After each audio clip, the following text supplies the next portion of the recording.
E se, tipo, uma única palavra omitida em um texto de 3.000 anos mudasse completamente as regras sobre como bilhões de moedas circulam nas contribuições religiosas de hoje? É uma premissa ousada, né?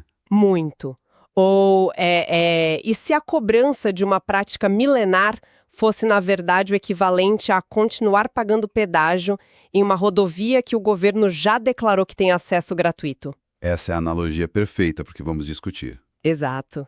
Bom, hoje nós temos em mãos um documento que alega, sabe, exatamente a existência de um colossal mal-entendido histórico. O que de fato nos coloca diante de um dos cenários mais ricos para análise.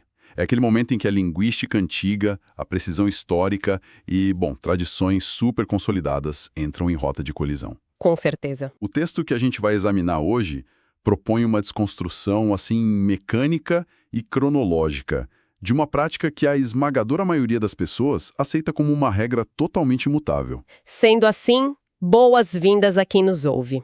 A nossa imersão de hoje vai focar em um material bem instigante escrito pelo irmão Marcelo Oliveira. O título do documento, aliás, já não deixa margem para dúvida sobre a tese central. Qual é o título mesmo? Jesus anulou a lei do dízimo na cruz. É direto ao ponto. E o texto baseia essa afirmação no que o autor chama de visão triofonista. Uhum. E olha, o autor constrói todo o argumento em cima desse conceito, então, vale muito a pena a gente esclarecer logo de cara como isso funciona. Por favor, explica pra gente. Claro. A visão triofanista, em termos bem simples, é uma lente teológica. Ela enxerga Deus habitando em 3 formatos de templos diferentes, sabe? Ao longo de uma linha do tempo histórica. Certo. Primeiro, havia o tabernáculo móvel de Moisés, aquele construído no deserto. Aquele das tendas, né? Isso, exatamente. Depois ocorre a transição para o templo fixo de pedra, que foi construído por Salomão. E, a terceira e última fase, que acontece logo após a cruz, é onde a habitação divina deixa essas estruturas físicas e passa a ser o próprio ser humano, os servos. Ah, entendi. A tese central do autor é que cada um desses templos exigia um sistema de manutenção financeira completamente diferente. Faz sentido a lógica dele. Mas, agora, como esse documento aborda interpretações teológicas e, mexe com estruturas religiosas muito sensíveis, é fundamental a gente fazer uma pausa rápida para um alinhamento com a nossa audiência. Perfeito. É muito importante deixar isso claro. Para quem nos ouve, o nosso papel nesta análise detalhada não é, em absoluto, tomar partido, endossar ou criticar a teologia do autor. Nós estamos aqui puramente como investigadores. Exatamente. Somos apenas os mensageiros da ideia. Isso. A nossa missão é mergulhar na mecânica dos argumentos, entender o como e o porquê ele formula essas ideias e relatar a linha de raciocínio original de forma totalmente imparcial. E a abordagem mais proveitosa aqui é realmente olhar para a estrutura do argumento dele. O autor utiliza 4 narrativas bíblicas principais para sustentar essa visão de que a mudança do templo físico para o templo humano anula a lei do dízimo. 4 narrativas? Ok. Sim. E a estratégia dele é analisar essas narrativas de forma cronológica, observando a evolução ou até a ausência da lei em cada período. Ok, vamos destrinchar isso, porque para quem é fascinado por dissecar as raízes textuais das coisas, nossa, esse material é um verdadeiro quebra-cabeça. Um quebra-cabeça de milênios. Pois é. Se essa visão temporal muda tudo, por onde o autor começa? Logicamente, pela primeiríssima vez em que a palavra aparece na história. E isso nos leva lá para Gênesis, capítulo 14, no encontro entre o patriarca Abraão, que ainda era chamado de Abrão na época, e o sacerdote Melquisedeque. O que é fascinante aqui é a análise que o autor faz. Ele faz um trabalho de semântica comparativa em Gênesis 14, versículo 20, que, olha, expõe a fragilidade de depender de traduções isoladas. Ah, essa parte das traduções é de explodir a cabeça. É muito reveladora, né? Ele coloca lado a lado 2 edições clássicas da Bíblia em português. A versão ACF, que é a Almeida Corrigida Fiel, e a versão ARC, de 1969. E a discrepância entre elas não é sobre teologia, sabe? Não. Não. É puramente sobre sintaxe, sobre quem é o sujeito da frase. E é um detalhe que parece tipo minúsculo, mas inverte o tabuleiro inteiro. Na versão ACF, a frase final é muito direta. Diz assim: "E Abrão deu-lhe o dízimo de tudo." A gente sabe exatamente quem está entregando e quem está recebendo. Perfeito, não tem ambiguidade. Mas aí, quando lemos a mesmíssima passagem na versão de 1969, o nome do patriarca simplesmente desaparece. A frase fica só: "E deu-lhe o dízimo de tudo." O que nos leva à mecânica de como textos antigos em hebraico funcionam, sabe? E como isso gera essas ambiguidades. O hebraico antigo muitas vezes omite o pronome ou sujeito explícito, quando os escribas consideravam que o contexto já deixava muito claro quem estava agindo. Tipo um sujeito oculto nosso. Mais ou menos isso. O problema é que, ao traduzir isso milênios depois, se o tradutor opta por manter essa omissão para tentar ser mais literal, o leitor moderno pode se confundir feio. Com certeza. Sem um nome explícito ali na versão de 69, a estrutura gramatical permite perfeitamente interpretar que Melquisedeque, o sacerdote, foi quem deu 10% a Abrão, e não o contrário. Nossa, trazendo para a nossa realidade moderna, é como se a gente tivesse em mãos um contrato jurídico de altíssimo risco, daqueles que envolvem milhões, sabe? Um contrato blindado. Isso. E aí, de repente, a gente percebe que existe um erro de digitação ou uma omissão do nome de uma das partes, justamente na cláusula de pagamento. De repente, quem deve a quem vira um gigantesco mistério de interpretação de texto. Exato. E o autor usa essa ambiguidade técnica para preparar o terreno para um ponto que é ainda mais profundo sobre o contexto dessa cena. Ele chama a atenção para o fato de que os versículos de 18 a 20 parecem, na verdade, um parêntese histórico, como se fosse um enxerto. Um acréscimo posterior. Isso. Mas o mais crucial para o argumento dele é a natureza do que estava sendo entregue ali naquele momento. E esse é um ponto que ele bate com força, né? Porque Abrão não estava, sei lá, no campo colhendo trigo em uma tarde ensolarada e decidiu separar uma parte da colheita. Não, longe disso, o cenário era outro. O contexto que o autor corrobora, usando Hebreus capítulo 7, é que Abrão estava voltando de uma guerra. Ele tinha acabado de realizar um resgate militar do seu sobrinho Ló. Então, o dízimo entregue ali foi retirado exclusivamente dos despojos daquela batalha. Dos espólios. Sim. Nas próprias palavras do documento, foi fruto de matança e sangue. E essa análise do contexto militar serve para o autor descaracterizar completamente esse evento de Gênesis 14 como um modelo a ser seguido ou uma lei. Porque foi uma exceção, né? Exatamente. Ele argumenta que foi um ato puramente episódico, totalmente voluntário e atrelado a espólios de guerra. Não houve, sabe, uma voz vinda dos céus ordenando aquilo. E também não houve uma cobrança por parte de Melquisedeque. Ninguém emitiu um boleto ali. Pois é.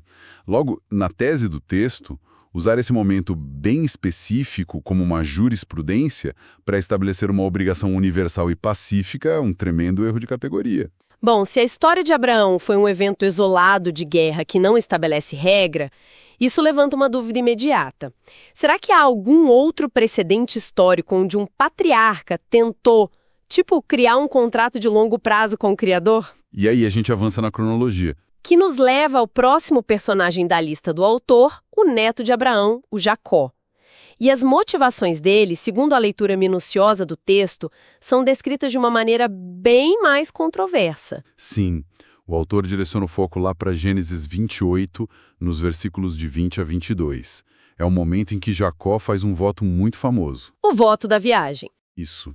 Ele diz algo na linha de: se Deus for comigo e me guardar nesta viagem, e me der pão para comer, de tudo quanto me deres, certamente te darei o dízimo. Aqui é onde a coisa fica realmente interessante, porque a palavra-chave ali é aquele enorme se.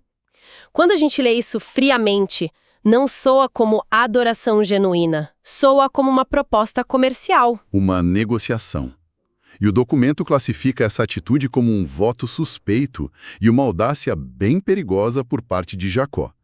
O autor destrincha a mecânica desse voto, apontando que Jacó tenta submeter o divino a condicionantes humanas, entende? Se me proteger, então eu pago. Exato.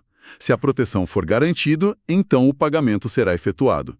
Mas a grande sacada analítica do texto está em cruzar esse voto com os versículos imediatamente anteriores. Espera, se a gente olhar o texto um pouquinho antes desse voto, lá nos versículos 13 a 15, o autor mostra que Deus já tinha falado com ele.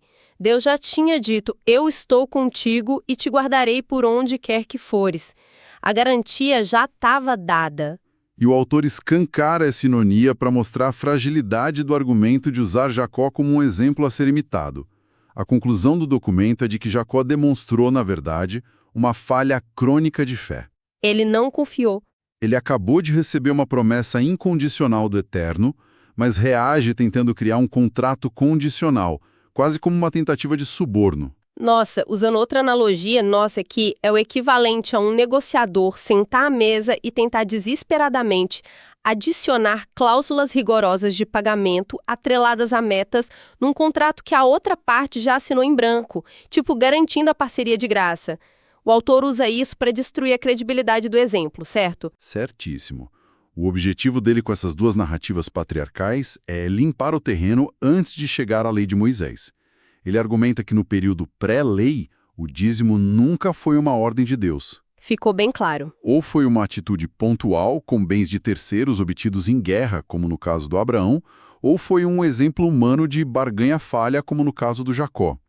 A obrigatoriedade simplesmente não existia. A lógica dele é construir uma narrativa por eliminação, né? Já que os patriarcas não institucionalizaram isso como uma regra divina, em que momento isso virou de fato uma lei inquebrável? E aí chegamos na lei em si. Isso nos joga diretamente nos livros de Levítico, Números e Deuteronômio, que é o coração da lei mosaica.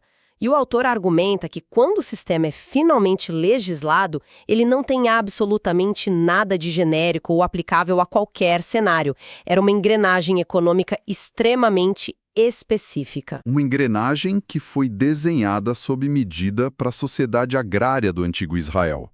O texto detalha bem isso, que a lei exigia que o dízimo viesse exclusivamente do produto da terra e dos rebanhos, ou seja, o grão, o mosto, o gado. Não era sobre moedas de ouro ou prata. Não, era uma legislação estritamente voltada para os agropecuaristas.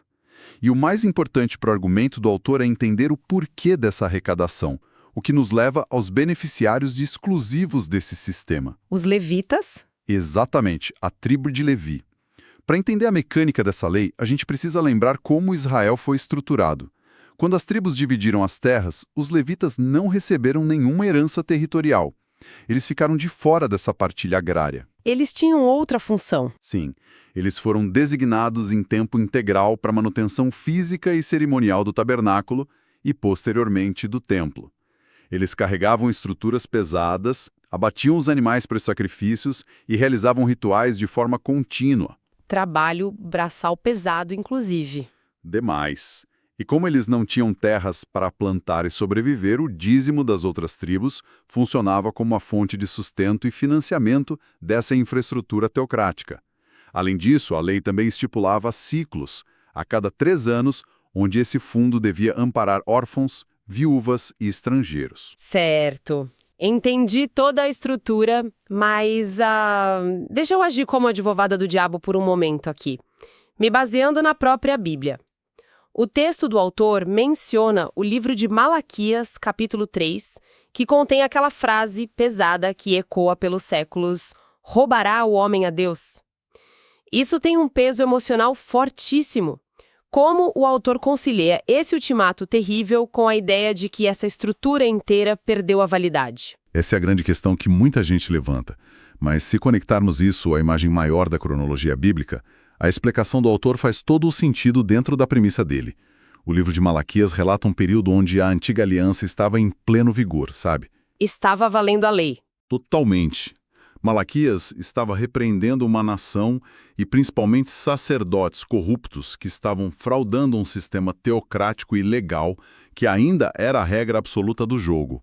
Havia um templo físico operando lá e levitas reais passando necessidade.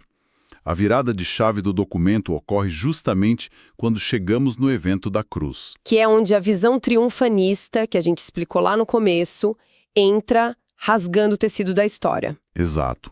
O autor aponta para uma ruptura estrutural. Ele cita a segunda carta aos Coríntios, capítulo 6, onde o apóstolo Paulo diz: porque vós sois o templo do Deus vivente. Mudou o endereço. Mudou tudo. Em seguida, ele alinha isso com Apocalipse, capítulo 1, onde está escrito que Cristo constituiu seus servos como reis e sacerdotes. A lógica dedutiva do autor é implacável aqui. A lei mosaica existia exclusivamente para sustentar o templo físico de pedras e a tribo de Levi. Se o templo físico não é mais o foco... Isso.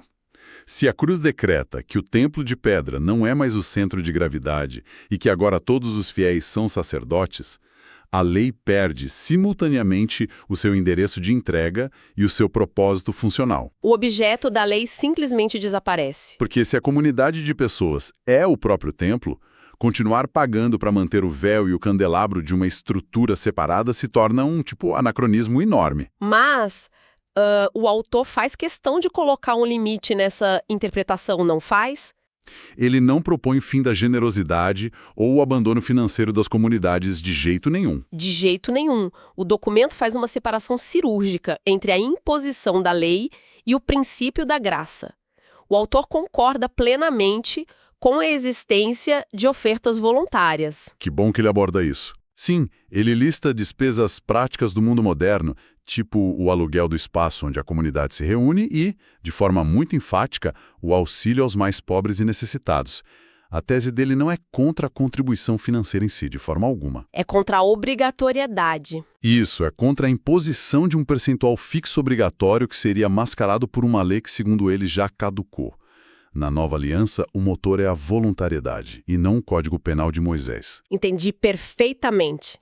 Mas isso nos leva a um aparente paradoxo temporal, porque se a lei estritamente caducou na cruz, o que a gente faz com o Novo Testamento? O documento aborda aquelas passagens como Mateus 23 e Lucas 11, onde o próprio Jesus está no meio de uma discussão com os fariseus e diz: ai de vós, fariseus, que dizimais a hortelã, a arruda e desprezais o juízo e o amor de Deus. Engortava fazer estas coisas e não deixar as outras. Jesus literalmente diz para não deixar de fazer. Como a tese da anulação sobrevive a essa frase dita pelo próprio Jesus? É uma objeção clássica, e o autor soluciona esse aparente paradoxo aplicando um rigor cronológico muito estrito. Como assim? Ele fundamenta essa resposta em Gálatas 4, versículo 4, que lembra que Jesus nasceu, aspas, sob a lei. A chave aqui é entender que todo o ministério terreno de Cristo, todos os seus milagres e ensinamentos antes da crucificação ocorreram enquanto a antiga aliança e o sistema levítico ainda eram a legislação vigente em Israel. Ah, claro. Jesus estava operando dentro do sistema. Ele não podia abolir uma lei cerimonial enquanto o sacrifício que anularia esse sistema, que era a sua própria morte, ainda não tinha acontecido. Perfeita leitura. A visão do autor é de que Jesus, como um judeu perfeito e cumpridor da lei, jamais instruiria os fariseus a cometerem um crime contra uma legislação que ainda estava ativa naquele minuto exato da história. Faria dele um transgressor. Exato. Mas o documento ressalta um detalhe mesmo ali. Jesus já estava realinhando as prioridades. Ao dizer que o juízo, a misericórdia e a fé são essenciais, ele já estava demonstrando que a mecânica fria da lei era vazia, sem a essência da graça. Então, o que tudo isso significa na prática? Trazendo para uma imagem mais próxima da gente, acho que podemos pensar na lei mosaica como uma grande e antiga rodovia com pedágio obrigatório, administrado por uma concessionária muito específica, que seriam os levitas. E eles cobram para manter aquela estrada pavimentada e funcionando. A tese desse documento é de que a cruz, basicamente, estatizou a rodovia. Boa analogia. O governo decretou que o acesso é livre e totalmente gratuito agora. E o que a visão triunfonista sugere é que continuar impondo isso hoje é como manter uma cabine de pedágio fantasma cobrando os motoristas que, não sabem que o decreto de gratuidade já foi assinado há anos. Quem transita por ali pode dar carona, pode doar dinheiro voluntariamente para limpar as margens da estrada, mas aquela exigência legal lá no guichê simplesmente não existe mais. A analogia do pedágio ilustra perfeitamente essa mudança de administração que o texto defende. Mas o autor sabe que ainda precisa desarmar uma última bomba teológica, que é uma objeção clássica baseada no Sermão da Montanha. Aquela fala sobre a lei, né? Sim, em Mateus 5:17, Jesus afirma: "Não cuideis que vim destruir a lei ou os profetas. Não vim abrogar, mas cumprir." Muitos usam isso para dizer que absolutamente nada da lei foi cancelado. Esse é o escudo definitivo de quem defende a manutenção das práticas antigas. Como o autor contorna um texto tão direto? Ele faz uma distinção técnica entre as categorias de leis dentro do Antigo Testamento. O documento explica que a lei, com letra maiúscula, a qual Jesus se refere ali, que é eterna e indestrutível, é o Decálogo, os 10 mandamentos. Essa é a lei moral e ética do Criador. Certo, não matarás, não roubarás. Isso mesmo. Mas isso é categoricamente diferente das outras 613 leis mosaicas que eram civis, cerimoniais e exclusivas para o funcionamento interno do Estado de Israel, o que incluía as restrições alimentares severas, os sacrifícios diários de animais e, claro, os dízimos agrícolas. O autor defende que Jesus cumpriu as profecias e estabeleceu a lei moral, mas aquele maquinário cerimonial foi desmontado. E para selar todo esse longo raciocínio jurídico e teológico, o autor joga uma provocação final que, olha, beira o sarcasmo lógico. Ele leva a insistência na lei ao limite do absurdo. O documento encerra argumentando que a lei mosaica é um pacote indivisível, entende? Se uma pessoa ou uma instituição na modernidade insiste em viver debaixo da obrigatoriedade do dízimo, baseado na antiga aliança, então ela é obrigada a cumprir a lei inteira à risca, sem tirar nem pôr. E cumprir a lei à risca significaria que quem paga isso hoje teria que obrigatoriamente procurar um sacerdote que possui uma árvore genealógica comprovando que ele é um descendente biológico direto de Arão e da tribo de Levi, porque só eles teriam a autoridade legal para receber o pagamento. O que, no contexto do nosso século XXI, é uma exigência logisticamente e historicamente impossível. Totalmente. O autor usa essa impossibilidade prática para provar que tentar enxertar uma única engrenagem de um motor que já está obsoleto na estrutura da nova aliança simplesmente não funciona. Ele finaliza citando o apóstolo Paulo, alertando que exigir obediência a leis cerimoniais hoje é anular o próprio sentido da graça e tornar o sacrifício na cruz algo sem efeito. Caramba! Nós fizemos uma travessia e tanto pelos argumentos do irmão Marcelo Oliveira hoje. Acompanhamos a jornada que começou lá atrás, analisando as minúcias das traduções hebraicas nos despojos de guerra de Abraão e depois dissecando a tentativa de barganha contratual de Jacó. E avançamos pela compreensão de que o dízimo se tornou uma lei agrária extremamente específica, funcionando como um motor financeiro para sustentar a tribo de Levi e manter a teocracia de Israel rodando, com o foco total na manutenção do templo físico. E por fim, chegamos à tese central do documento, a de que a cruz causou um terremoto no paradigma espiritual. Baseado nessa visão triofanista, se o ser humano foi elevado à condição de templo vivo e de sacerdote, a infraestrutura da antiga lei perdeu a sua fundação.